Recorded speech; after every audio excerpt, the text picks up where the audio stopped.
Voltamos com o Seu Filosofando, hoje apresentando o Café Filosófico Espírita, com a presença da doutora Irvênia de Santos Prada e o tema O Cérebro Triuno.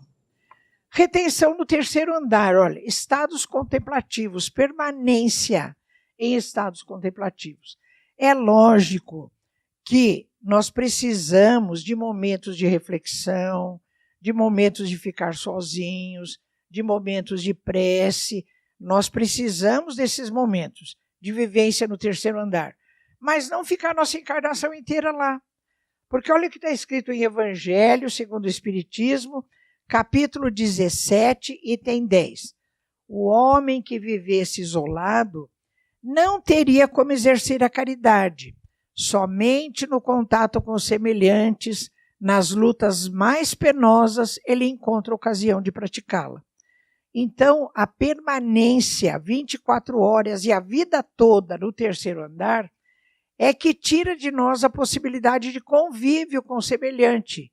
E é no contato com o semelhante, na lei de sociedade, é que nós vamos fazer a vivência da nossa evolução moral, né? Através da prática da tolerância, do perdão, da convivência fraterna. Então, Calderaro tem muitas razões para dizer que nós precisamos, temos necessidade de livre trânsito nos três andares da casa mental. Não é bonito isso, pessoal? Outro destaque, a busca da autoiluminação. Olha que bonito que é isso. Então, há algum tempo eu senti necessidade de reler esse livro, Voltei. Vocês conhecem esse livro? Então é assim, na década de 20, 30, por aí, teve um espírita aqui no Brasil que ficou muito conhecido. Ele fazia palestra, ele ajudava as pessoas, ele doutrinava espíritos, ou seja, era aquele espírito atuante. Bom, quando ele desencarnou, ele achou que o espírito dele estaria luminoso, porque afinal ele foi um trabalhador espírita muito atuante. E ele ficou muito decepcionado, por quê? Ele viu que o perispírito dele estava denso, estava embaçado, né?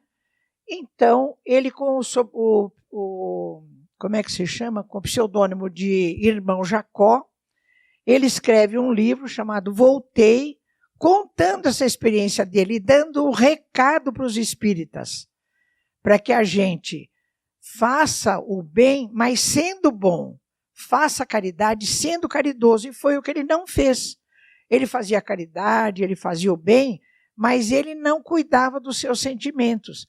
Às vezes a gente trabalha na obra espírita, como outros companheiros trabalham em outras atividades de outras correntes religiosas, para se achar que é o bom, para parecer que é bonzinho, até por vaidade, não é? Então, acontece que a gente faz o bem, faz a caridade, mas não sendo bondoso, não sendo caridoso. Não cuida da sua autoiluminação. Então, esse livro, de vez em quando, a gente que é trabalhador da área espírita precisa pegar e ler e prestar atenção, né? Porque a gente acaba entrando muito facilmente nessa coisa de fazer as atividades com outras finalidades que não a da autoiluminação. Jesus mesmo recomendava, né? Brilhe a vossa luz através da exemplificação.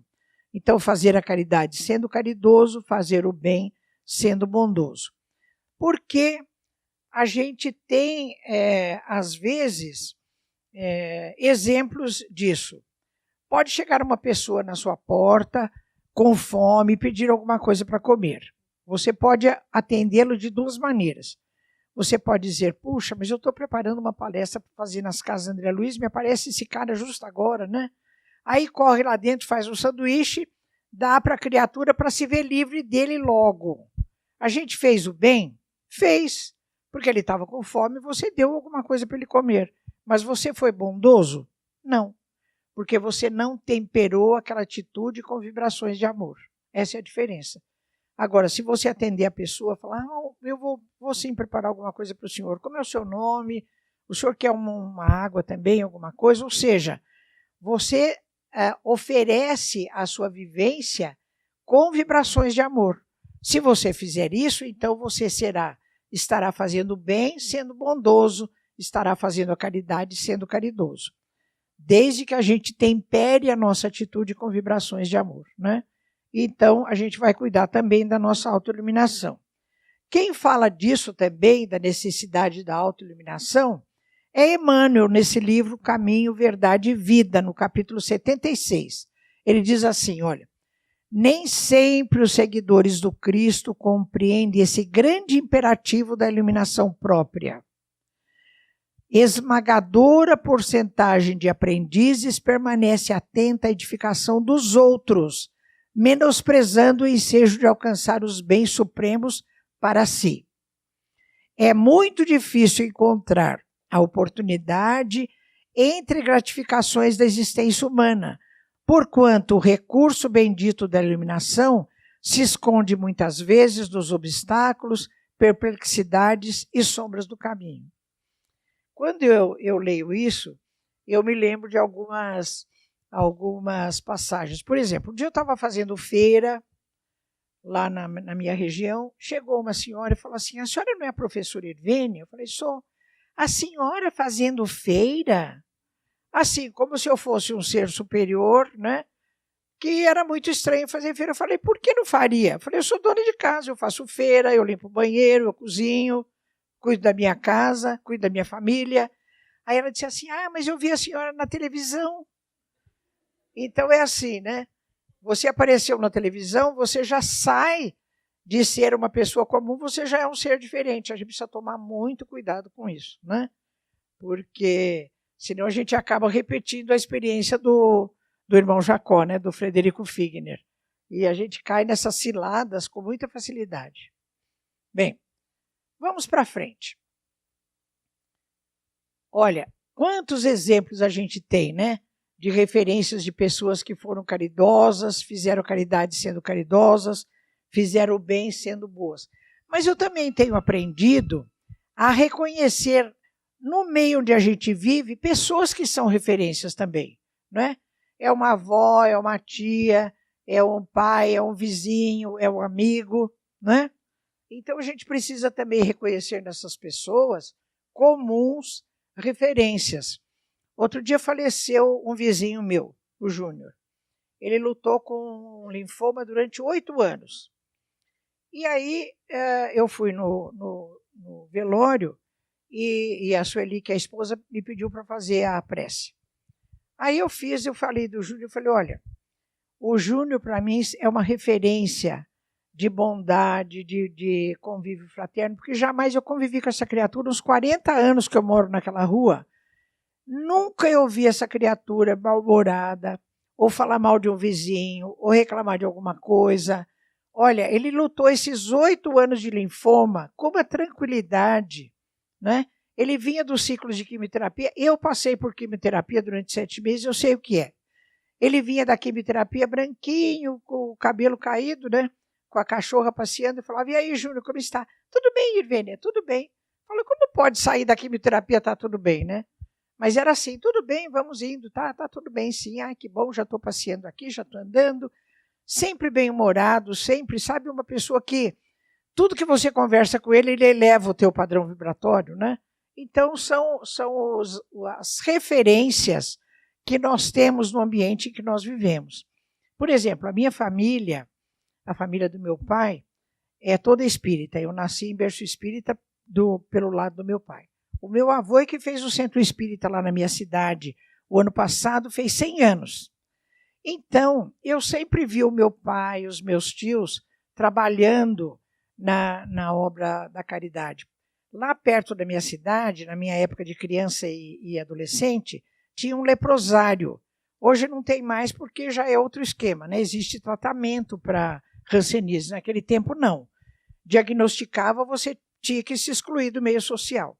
E eu cansei de ver o meu pai atender as pessoas com hanseníase, as famílias. Até eu conto na palestra que eu fiz lá na minha cidade, que eu tinha 14 anos. Na minha cidade não tinha clube, não tinha piscina, nada. A gente nadava no rio da chácara do meu avô. E um dia eu estava nadando lá com a molecada, o meu pai chegou lá e mandou eu sair da água para ir no enterro de uma criança lá dos leprosos. Eu falei, ai pai, tenha dó, eu nem sei quem é. Ele falou, sai logo daí que você vai no enterro da criança. Eu fui emburrada, né, porque eu não queria ir, a minha irmã também, mas hoje eu compreendo, eu entendi porque quem é que ia em enterro de leproso, criatura, não é? E o meu pai tinha sensibilidade não só de ir, como também de levar as crianças, porque era o enterro de uma criança, para acompanhar.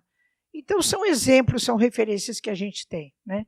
E que a gente precisa valorizar. Hoje eu entendo perfeitamente a atitude do meu pai, e eu faria a mesma coisa, porque eu entendi o significado dessa atitude dele, né?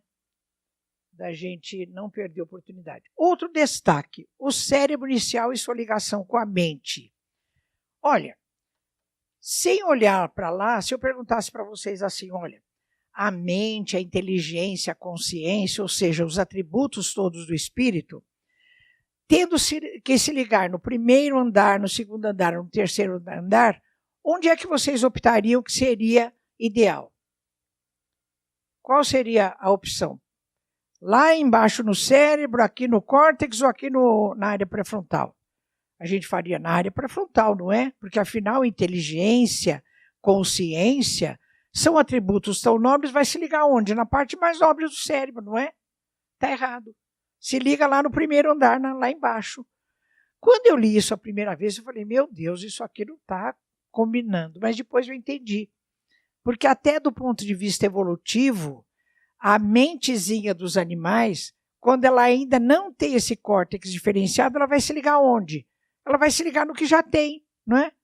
Então, toda a obra espírita de André Luiz de Calderaro e outros livros de André Luiz vai dizendo a ligação da mente, do espírito se faz lá na parte profunda do cérebro, correspondendo ao primeiro andar da casa mental. Vocês querem ver como isso é bonito? Olha, então vamos ver, olha. Vocês se lembram ali da região talâmica, né? A pineal, eu destaquei ali. Olha o que Descartes, já no século XVII, ele dizia, a glândula pineal é a sede da alma. Eu falo, mas meu Deus, de onde essa criatura tirou essa informação? Não é? Se não foi por inspiração mediúnica. No texto dele, dos escritos dele, ele diz assim, que ele achava que a pineal é a sede da alma porque é a única estrutura do cérebro que é ímpar e mediana. Se você traçar vários eixos do cérebro, olha, de uma orelha a outra, daqui do meio dos olhos para trás, você vai dar na pineal. A pineal é o centro de massa do cérebro. É a estrutura ímpar e mediana, ela está lá bem lá no meio. Então ele falou, bom, tem que ser aqui que a alma se liga, né? Que a mente se liga.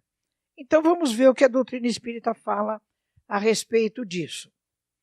Então, o cérebro inicial e sua ligação com a mente. Eu ponho lá a glândula pineal.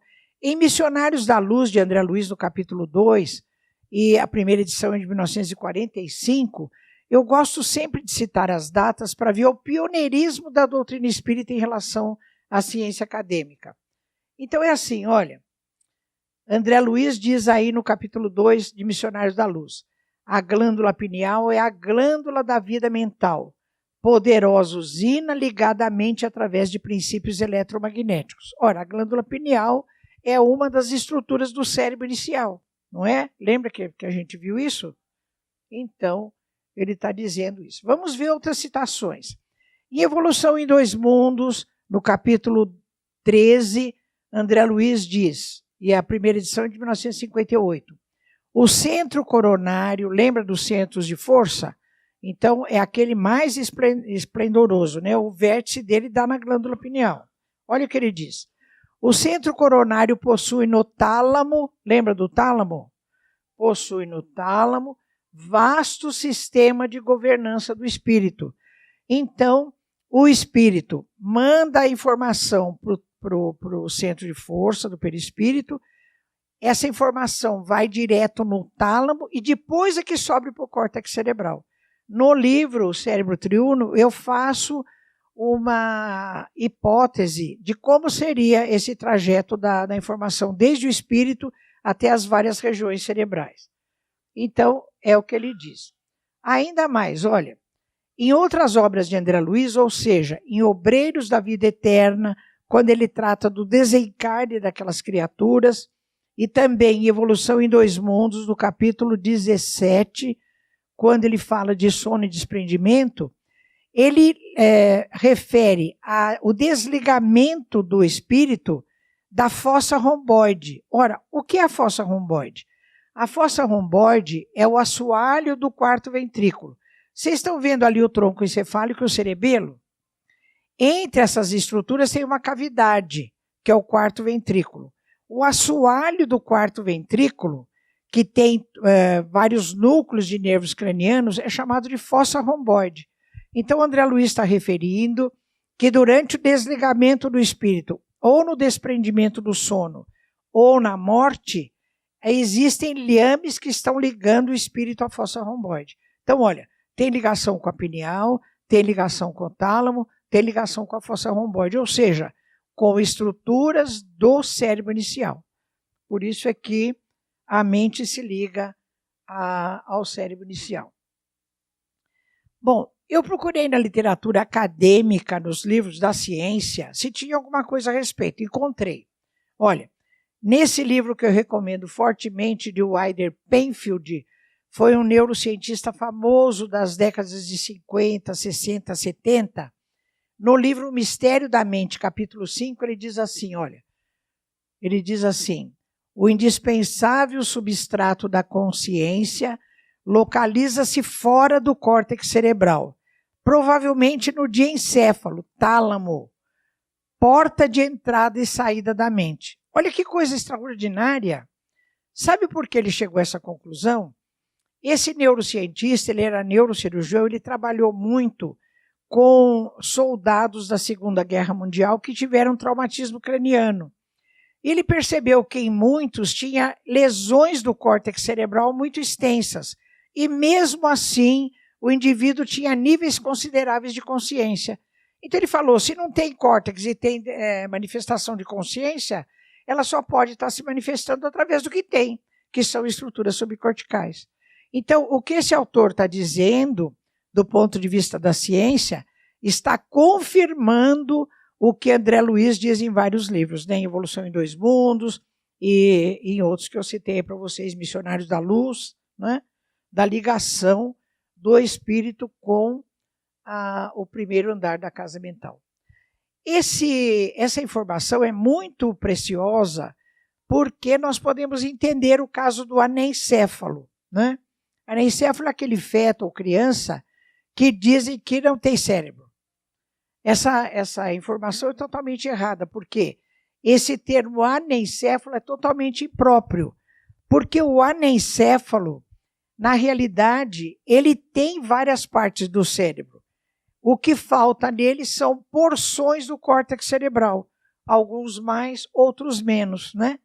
Porque como o prefixo a ou an é de negação, e encéfalo é toda a massa neural dentro da cavidade do crânio, quando você fala anencefalia, você quer dizer o quê? Que a cavidade craniana está oca, que não tem nada. É mentira, tem. Tem o cérebro inicial, tem porções do córtex que faltam. Em alguns falta maior extensão e em outros menos extensão. Todo feto anencéfalo tem pelo menos o cérebro inicial. Então vamos mostrar, olha. Todo feto com desenvolvimento organizado do corpo físico dentro do útero materno, batimentos cardíacos e outras funções viscerais, tem pelo menos o cérebro inicial. Porque o cérebro inicial, particularmente na região do tronco encefálico, tem vários núcleos comandantes de atividades viscerais, dos batimentos cardíacos, do peristaltismo gastrointestinal e assim por diante. Então, se no útero materno está se desenvolvendo um fetinho com aparência humana, batimentos cardíacos e outras funções viscerais, ele tem pelo menos o cérebro inicial, né? E onde é que se liga o espírito? No cérebro inicial. Então, esse feto tem espírito ou não? Tem espírito. Então, esse conhecimento, ele é fundamental, porque através dele nós temos que escolher ser contra o aborto do anencéfalo e a sua utilização para doação de órgãos, né? que é o que o pessoal pretende, né? Se deixa viver, deixa para a segunda parte, bem que vai ter um momento para isso, viu? Então, é o cérebro inicial. Vamos ver o que tem na visão espírita. No Livro dos Espíritos, questão 356b, Kardec pergunta: toda criança que sobrevive tem necessariamente o espírito encarnado? Resposta: o que seria ela sem o espírito? Não seria um ser humano. Olha como a resposta é esclarecedora. A doutora Marlene Nobre, na Folha Espírita de número 368, ela também refere, olha, os corpos para os quais poderíamos afirmar que nenhum espírito estaria destinado seriam dos fetos teratológicos monstruosos, que não têm nenhuma aparência humana nem órgãos em funcionamento. Vocês já ouviram falar? A pessoa foi operada e tiraram uma massa que tinha todos os tecidos ali, tinha dente, tinha cabelo, tinha pele. Vocês já ouviram falar disso? São os casos em que não há a presença do espírito como matriz organizadora da forma do corpinho físico, né? São esses casos. A doutora Marlene, para dizer isso, ela se baseou no Livro dos Espíritos, na questão 136b. Kardec pergunta: o que seria o nosso corpo se não tivesse alma? Olha a resposta. Uma massa de carne sem inteligência, tudo o que quiseres menos um homem.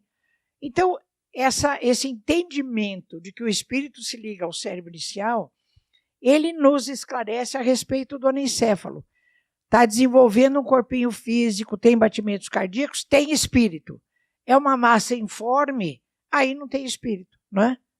Não é o caso do feto anencéfalo. Então, eu lembro com muito carinho a minha estada lá no Supremo Tribunal Federal, junto com a doutora Marlene, na audiência pública que discutiu a respeito da legalização do aborto do anencéfalo, né?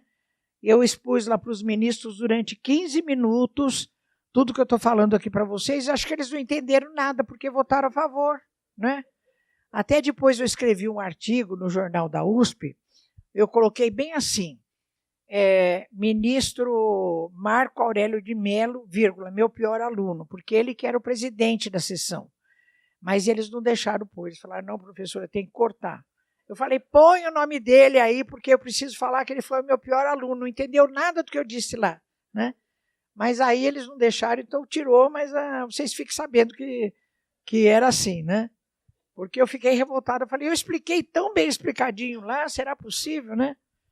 Mas quando nós saímos, eu e a doutora Marlene, um jornalista que faz sempre essa cobertura lá, veio assim, pôs a mão no meu ombro da doutora Marlene e falou assim: olha, parabéns pelo trabalho de vocês e pelo esforço que vocês fizeram, mas sinto dizer que não vai adiantar nada, porque a cabeça deles é cristalizada, aí não entra mais nada. Falei: infelizmente é assim mesmo, né? Porque votaram a favor do aborto do anencéfalo, né? Bom, aí eu vou trazer para vocês uma outra coisa que eu pus no livro, porque como está essa questão do aborto sendo discutida aí, então eu quero trazer para vocês, olha, evolução e aborto intencional, evolução do processo reprodutivo e aborto intencional. Vocês vão falar: mas tem a ver uma coisa com a outra? Tem, quer ver? Olha, então, quando a gente pega o caso dos peixes e dos anfíbios, então é assim: a peixa não conhece o peixão macho, né? Ela vai lá, ela ovula milhões de óvulos, aí vem o macho, joga o esperma por cima, fecunda tudo aquilo, ficam milhões de filhotinhos lá, ninguém conhece ninguém, o pai não conhece a mãe, não conhece os filhos, cada um que se vire, né? Nos anfíbios é mais ou menos isso também. Bom, então depois, quando chega nos répteis, a fêmea reptiliana falou assim: ah, vamos parar com essa bagunça. Não, eu quero conhecer o meu parceiro e eu quero cuidar dos meus filhos. Aí a fecundação já é interna, quando ela bota os ovos já são fecundados, diminui drasticamente o número e ela faz um ninho fora da água. É a primeira vez que então sai o processo reprodutivo do meio líquido e ficando na terra firme, ela tem que cuidar, que senão vem o predador e come tudo. Então, o que acontece? Diminui o número de produtos, ela forma um ninho e estabelece pela primeira vez os cuidados parentais. Isso é tão importante que o que hoje nós chamamos de lar da nossa casa começou aí, no ninho reptiliano. O cuidar reptiliano também é hoje o que nós chamamos de altruísmo. Então, a caridade, sendo caridoso, isso que nós chamamos de altruísmo, começou aí também. Só que muitos de nós ainda estamos no estágio de altruísmo reptiliano. Eu cuido da minha família, das minhas filhas, da minha casa, o resto do mundo que se exploda, não é? A gente precisa reverter esse vetor para fora, atendendo ao enunciado de Jesus, amar ao próximo como a si mesmo, né? Mas começou tudo aí. Bom, depois então nos mamíferos, a coisa diminui mais ainda. Nas aves já tem espécies, como é o caso desses, como é que chama esse? Hein? O pinguim. O pinguim gigante lá da Antártida, ele tem um filhote só de cada vez. O pai e a mãe cuidam. Então o pai já conhece a mãe, o casal é monogâmico e cuida de um filhote cada vez. Olha que beleza, né? Quando chega nos mamíferos, então a coisa fica assim, olha. É um filhote, é um zigoto, às vezes dois, nos primatas. Tem espécies que tem 5, 6, como é o caso dos porcos, dos cães, né? E tem o que acontece. O que era uma porção de óvulos lá, jogado na água, aquilo vem vindo, a fecundação é interna, e depois o próprio produto fica dentro do corpo da mãe, o que acontece nos mamíferos, né? Então, o que a natureza fez? Ela transformou um simples ato reprodutivo instintivo num ato de amor, não é? Que acontece já nos mamíferos e nos primatas de modo geral. Então, quando a gente fala em aborto intencional no ser humano, porque os animais não abortam, né, intencionalmente. Então, eu concluí, meu Deus, isso é um ato que vai na contramão do processo evolutivo, que demorou milhões de anos para fazer isso. Transformar o ato reprodutivo, instintivo, num ato de amor, né? Então, o aborto intencional, ele acaba vindo na contramão, por isso que ele é muito agressivo, tanto para o feto quanto para a própria mãe. O Dr. Sérgio Lopes, na parte dele, ele pegou essa minha fala e fez um comentário maravilhoso. Ele termina assim, olha, a mãe que não dá luz ao seu filho apaga a luz para si mesma, porque geralmente as pessoas entram no processo depressivo, de culpa, de remorso, né? Mas ele fala, como também eu falo, que nenhuma intenção nossa de criticar a mãe que fez isso. A nossa intenção é contra o ato, não é contra a pessoa. Pelo contrário, a pessoa, se chega a fazer esse ato, ela está num momento de absoluto desespero. O que ela precisa é de acolhimento, é de suporte psicológico e afetivo para que ela possa superar essa fase, né?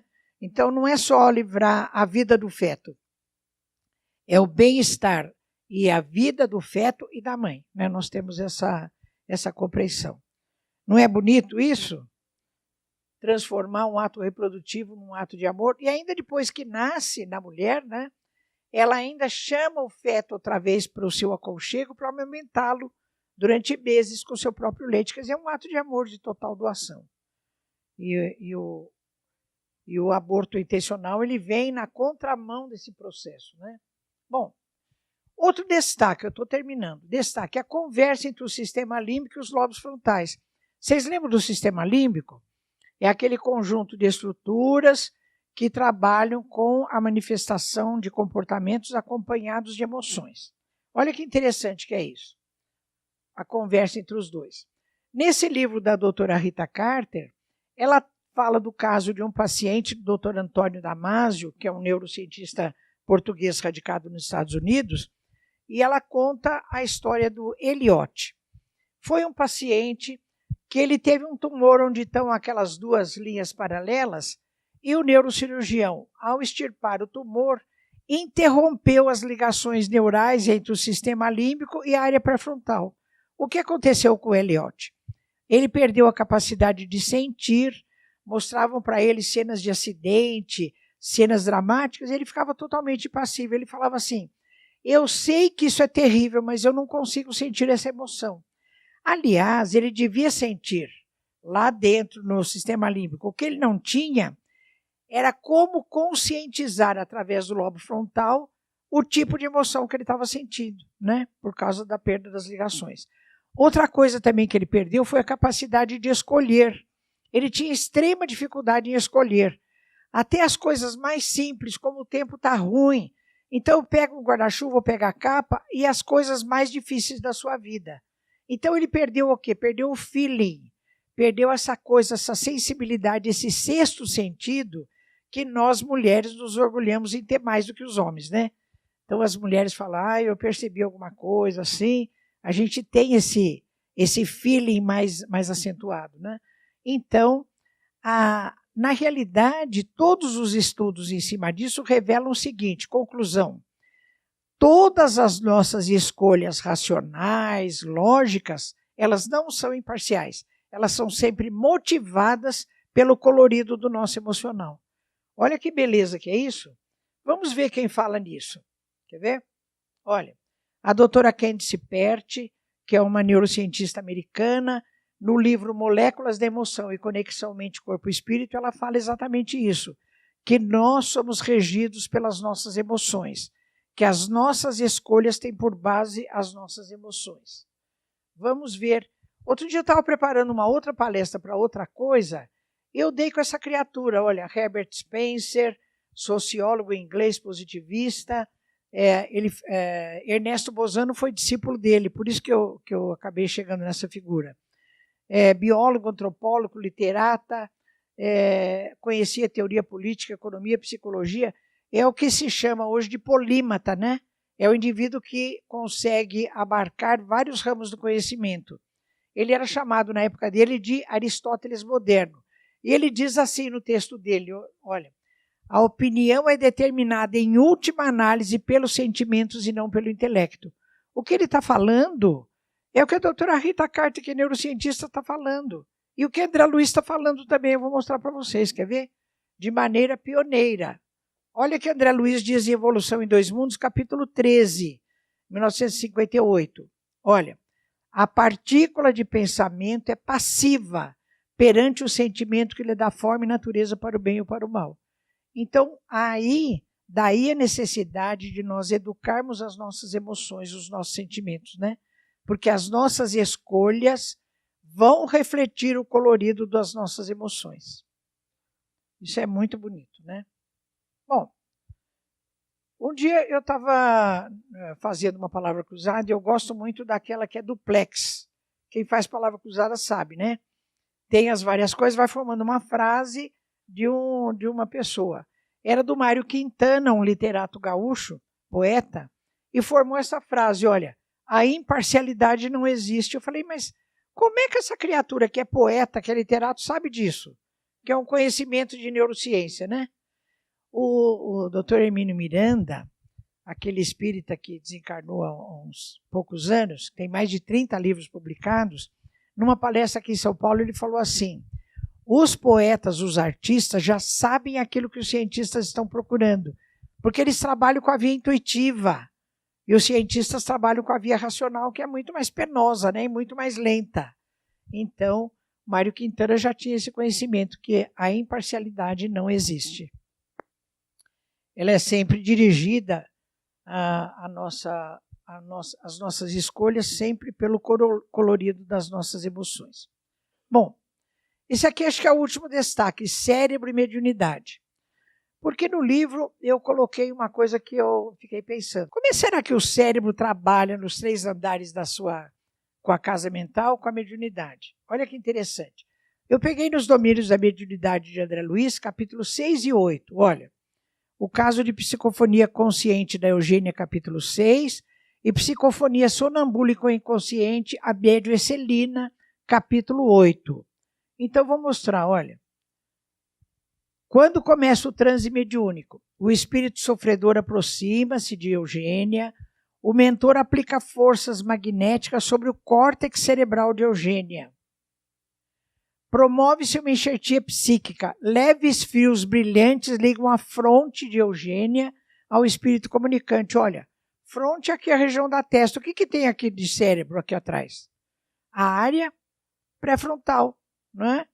Então, como a área pré-frontal é cognitiva e intelectiva, através disso ela conhece e pode exercer censura sobre o que ele vai dizer e sobre o que ele quer fazer, não é? Isso é uma coisa muito bonita. Por esse meio, o gênio estará informado dos pensamentos do espírito e de todas as palavras que pretenda dizer, ou seja, censura. Eu vou passar meio depressa, depois vocês podem pegar no livro toda a descrição, viu?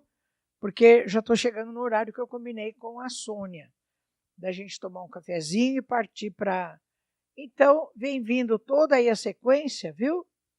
E depois eu trato da psicofonia inconsciente ou sonambúlica, também de como se faz todo o processamento do cérebro nessas condições, tá bom? Bom, conclusão, o que depende de nós como trabalhadores da área mediúnica? Boa vontade, esforço e moral elevada. Por quê? O médium, sendo de alta moralidade, ele tem mais controle sobre o espírito que está se comunicando através dele. E André Luiz pergunta, e se o médium tiver uma moralidade mais baixa e o espírito comunicante for mais inteligente do que o médium? Então, Calderaro responde, aí o controle do trabalho mediúnico será feito pelos mentores da casa. Daí a necessidade da seriedade da casa espírita, né? Não só do próprio médium, mas também da casa espírita. Bom, aqui eu estou mostrando para vocês, vocês podem ver no livro também, eu vou passar meio rápido, vários trabalhos mostrando que quando as opções das pessoas são por atos caritativos, são por atos de alta moralidade, quais são as áreas marcadas? A área pré-frontal, principalmente, a área visual, áreas associativas e não aquela parte mais baixa, mais profunda lá, né? Tem vários trabalhos aí que eu vou mostrando para vocês, mas isso está também bem explicadinho no livro, depois vocês podem ver lá, viu? Bom, eu vou mostrar só esse último. É do doutor João Ascenso, é um membro da AME Brasil, ele fez o doutorado dele no Rio de Janeiro com o doutor Moll. E ele escreveu um artigo, olha, evidências da neurociência cognitiva provam a tese de Calderaro proposta no livro No Mundo Maior de André Luiz, que é isso que eu estou falando, dos 3 andares da casa mental e das 3 partes do cérebro. Porque ele diz assim, olha, o doutor Moll sempre trabalhou com dilemas morais. Então, ele dava um dilema para a criatura, falava, olha, você estacionou no lugar errado, você tem 2 opções, ou receber a multa e pedir desculpas, ou dar uma propina para o guarda. Quando a criatura optava por dar uma propina, marcava a parte lá instintiva dele. Quando ele aceitava a multa e agradecia e reconhecia, marcava a área pré-frontal. Então é assim, quanto mais moralidade o indivíduo tem no que ele faz e no que ele pensa, mais marcação faz na área pré-frontal, né? Subindo os andares da casa mental. Esse artigo é muito interessante, está publicado numa revista da AME Brasil, Saúde da Alma. Então, Calderaro, ainda nesse livro, ele diz assim, nos lobos frontais, silenciosos ainda para a investigação científica do mundo, jazem materiais de ordem sublime que conquistaremos gradualmente no esforço de ascensão, representando a parte mais nobre de nosso organismo divino em evolução. E eu queria dizer para vocês que nós trabalhamos nesse livro quase 600 páginas e não demos conta dessa informação. Só com o capítulo 3 e 4, 2 capítulos do livro do Mundo Maior, nós trabalhamos com um livro de mais de 600 páginas, faltando essa informação ainda. Qual é? Calderaro diz assim, olha, há neurônios que recebem as sensações exteriores e há neurônios que recolhem as impressões da consciência. Será que eles estão no tálamo, ou no córtex cerebral, ou nos 2 lugares? A ciência ainda não sabe. Então, a gente deixa um recado para os jovens perseguirem essa informação que é pioneira na obra espírita, para saber quanto tempo vai demorar para a ciência descobrir quais são os neurônios que recolhem as impressões da consciência. Não é? Quanta coisa pioneira a gente tem na obra espírita. Então, eu estou terminando dizendo que foi muito prazeroso escrever esse livro, não é? A gente se comunicava toda semana por videoconferência, às vezes presencialmente, e eu agradeço muito a colaboração desses 2 queridos amigos, né? mas tudo que a gente fez foi em homenagem a ela, a doutora Marlene Nobre, a nossa líder da Associação Médico Espírita do Brasil Internacional, que sempre nos orientou, nos incentivou, né? E a gente continua dizendo para ela, doutora Marlene, nós terminamos o livro que a senhora mandou a gente fazer. Agora a senhora nos inspire para o que for necessário fazer daqui para frente, né? Doutora Marlene, muito obrigada, viu? Pessoal, muito obrigada pela atenção de vocês. O Filosofando apresentou a você um especial Café Filosófico Espírita com a presença da doutora Ivênia de Santos Prada. A sua obra, escrita em parceria, O Cérebro Triuno. Nós voltaremos na próxima semana. Esteja conosco. Escreva os seus comentários, filosofiaespírita.org, nosso portal de estudos, ou facebook.com/ceforg. Até a próxima semana. Fique com Deus.